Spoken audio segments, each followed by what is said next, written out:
Dua sisi malam ini hadir dengan tema Keluar Masuk drama Hasan Nasbi dengan narasumber Wakil Ketua Umum Projo Freddy Alex Damani.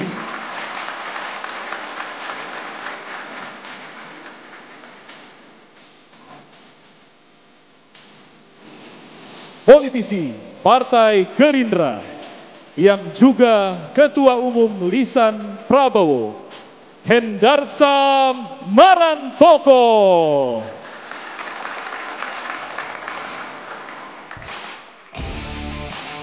Pengamat komunikasi politik, Emru Sihombing.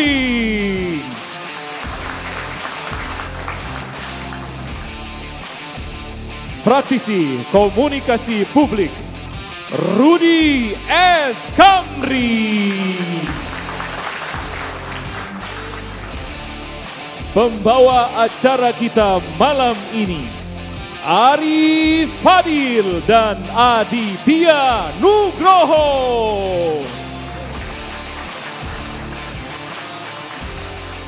Oke, assalamualaikum warahmatullahi wabarakatuh. Selamat malam pemirsa. Anda kembali menyaksikan program Kebanggaan Anda Dua Sisi bersama dua host kesayangan Anda, Aditya Nugroho dan Ari Fadil.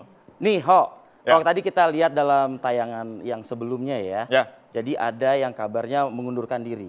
Bahkan juga menyebarluaskan video di hari terakhirnya. Oke. Ya, mengatakan bahwa ini adalah hari terakhir saya menjabat sebagai.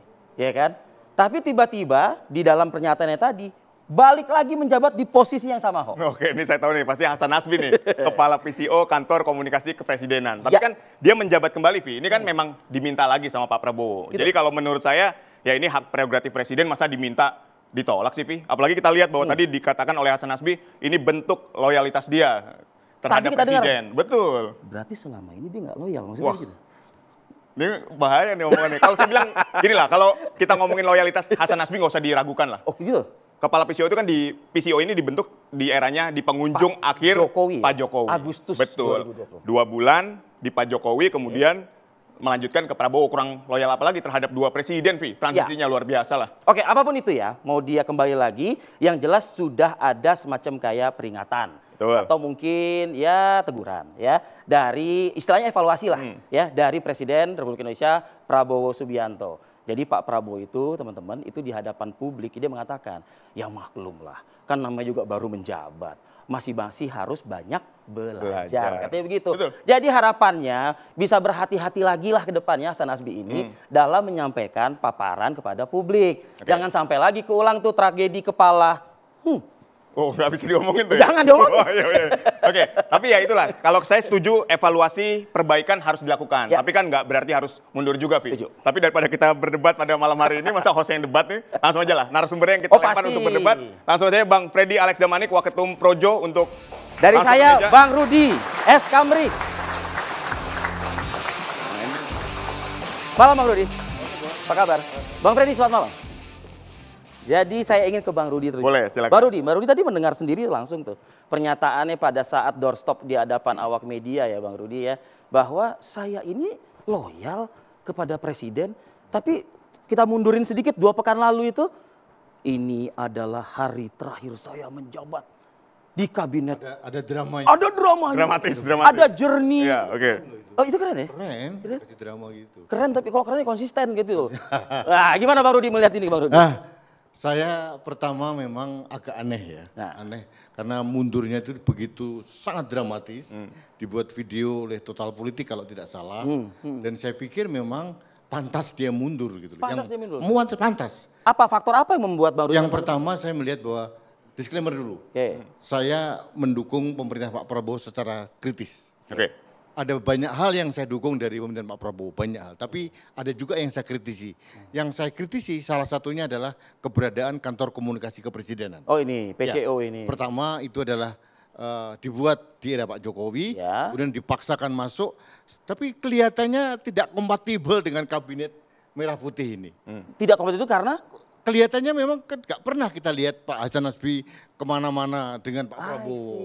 Oke. Bandingkan dengan era Gus Dur misalkan. Oke. Bandingkan dengan era Pak SBY ada Julian Aldrin Pasha. ada Andi Marangeng. Betul. Yang kemana-mana Bandingkan selalu juga dengan bareng era Pak presiden. Jokowi. Ah, Era pertama ada Johan Budi. Iya, Itu betul. keren banget. Artinya melekat ya? Melekat. Jadi artinya apa yang disampaikan oleh juru bicara itu akan ditunggu oleh publik. Nah, di zaman Pak Hasan Nasbi dengan segala hormat saya tidak melihat itu menjadi rujukan kita sebagai praktisi publik. Oke. Jadi apa yang disampaikan seolah-olah itu jadi open source saja gitu loh. Karena Open source, nggak ada open yang source atau melenceng justru jadinya? melenceng itu anomalinya. Oh, udah Oke. Oke. Tapi yang formal tidak ada sesuatu yang baru. Itu menurut saya. Jadi kemudian ada blunder-blunder. Tadi yang kepala tadi ditutup Kepala, tadi, ya. oke. Yang kedua tentang bagaimana membuat konten di Twitter tentang mahasiswa untuk minta maaf, revisi undang-undang TNI dan sebagainya. Ya. Kemudian kelihatannya Pak Prabowo terguncang dengan respon dari publik terhadap apa yang disampaikan oleh kepala PCO ini. PCO ini. Nah, kemudian Pak Prabowo juga berkali-kali di berbagai kesempatan juga mohon maaf, akan mengoreksi dan sebagainya. Nah, Ada setelah statement Pak Prabowo itu kan mengatakan maklumlah ini baru menjabat. ya itu yang baru kemarin. Masih banyak belajar. Tapi yang membuat saya bahagia adalah setelah itu Pak Prabowo menunjuk juru bicara utama, yaitu Mensesnek. Ya, Betul. Mas Hadi. Ini yang kita Hadi, tunggu oke. justru. Oke. Malah Pak, ya itu yang kita tunggu. Oke. Nah, sekarang pertanyaan saya, kalau sudah ada juru bicara, sudah ada dua wakil juru bicara dari Pak Yuri, wakil Mensesnek, Ya. kemudian Pak Angga ya? Pak Angga, Ya. Raka Prabowo juga ada. Untuk apa kantor PCO ada gitu loh? Oke, Di situ banyak deputi-deputi, banyak tenaga ahli. Buat apa dana kita untuk Maksud Anda efisiensi katanya? ya efisiensi lah. Langsung Bagi nih, Bang saya Freddy yang bisa cukup jawab nih. hanya dengan di Mensesnek. Oke. Itu luar biasa. Baik. Kita tunggu. Nah, tadi itu yang dijadiin highlight ya sama Bang Rudi. Buat apa lagi ada PCO lagi di sini? Karena apa? Ketika ada PCO di sini, Mensesnek sudah hadir. Di bawahnya bahkan ada 2 juru bicara juga yang mendampingi. Kebanyakan nih jadi juru bicaranya. Apalagi Bang Hasan Nasbi ini nggak pernah mendampingi Pak Presiden kemana-mana. Tadi itu yang dikritisi betul oleh Bang Rudi. Silakan, Bang Freddy. Ya, terima kasih. Jadi PCO ini kan lembaga. Beda dengan hanya juru bicara. Oke. Ya. PCO ini lembaga yang dibentuk presiden yang fungsinya untuk melaksanakan komunikasi dan informasi kebijakan strategis dan program-program prioritas presiden. Ya, itu fungsinya. Nah, ini lembaga ini ada deputi-deputi, ada 3 deputi dan 1 juga ini juru bicara. Oke. Nah, Hasan Nasbi ini merangkap sebagai juru bicara juga, di samping juru bicara lainnya. Jadi jelas PCO ini ya kantor komunikasi kepresiden ini tugas dan fungsinya bukan hanya sebagai juru bicara. Ya, ada diseminasi informasi, analisis isu.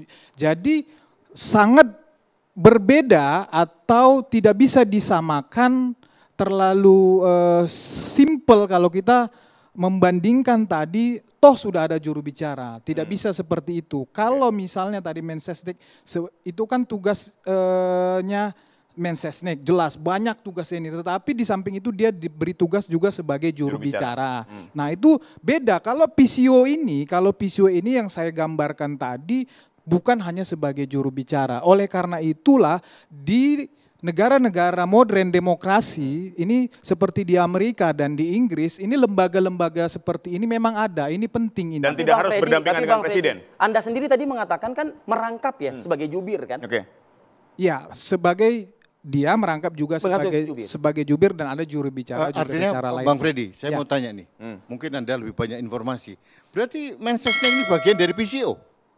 Bukan, kan saya Dia bilang. bagian, karena ada fungsi PCO salah satu yang paling bawah sebagai juru bicara. Juru bicara tadi. Ya, Di betul. sisi lain presiden sudah menentukan Mensesnek juru jubir bicara juga. utama malah. Iya. Nah, terus Ya. bagaimana kita mengatur arus komunikasi? Ya, itu di istana PCO, saya bicara tadi di PCO itu ada juga juru bicara. Oke. Nah, di tempat-tempat lain yang tadi Mensesnek diangkat sebagai juru bicara, tidak ada masalah di situ. Wakil menteri diangkat sebagai juru bicara, itu kan hanya untuk ya membangun komunikasi yang lebih baik lagi. Karena banyak kan informasi, komunikasi yang harus disampaikan kepada publik. Tapi bisa nanti berkoordinasi tuh, satu dengan yang lain itu bisa koordinasi. Nah, itu salah satu tugas lembaga PCO ini. Salah satu tugasnya adalah koordinasi komunikasi informasi ini termasuk kelembagaan dan kementerian-kementerian ini. Itu kan tidak bisa dilakukan juru bicara. Oke. Gitu loh. Jadi itu harus dilakukan oleh lembaga yang namanya Pertanyaan PCO saya, ini. Bang Freddy, Ya. pertanyaan saya tolong dijawab. Siapa yang mengorkestrasi komunikasi dari istana? Itu yang kita tunggu sebagai rakyat. Apakah kita harus menunggu dari Prasetyo Hadi misalnya. Mensesnek. Prasetyo Hadi, Atau dari PCO. Hasan sudah Nasbi. ditunjuk resmi, dan itu lebih personal trustnya lebih tinggi bagi masyarakat Pak, bagi kita, atau dari PCO? Gini, kalau mengorkestrasi komunikasi informasi itu jelas di dalam Perpres itu tugasnya PCO ini, Kantor Komunikasi Presiden. Kalau juru bicara itu ya juga dia bertanggung jawab langsung kepada Presiden. Berarti tidak berdasarkan undang-undang gitu maksudnya? Berdasarkan peraturan perundang-undangan juga dong. Itu kan kewenangan Presiden menunjuk Prasetyo Hadi ini. iya juru Ya. bicaranya. Heeh. Jadi tidak ada yang tidak berdasarkan undang-undang di situ. Oke. Gitu. Yang mengorkestrasi informasi dan komunikasi tadi PCO. Oke. Tegas loh, tegas itu.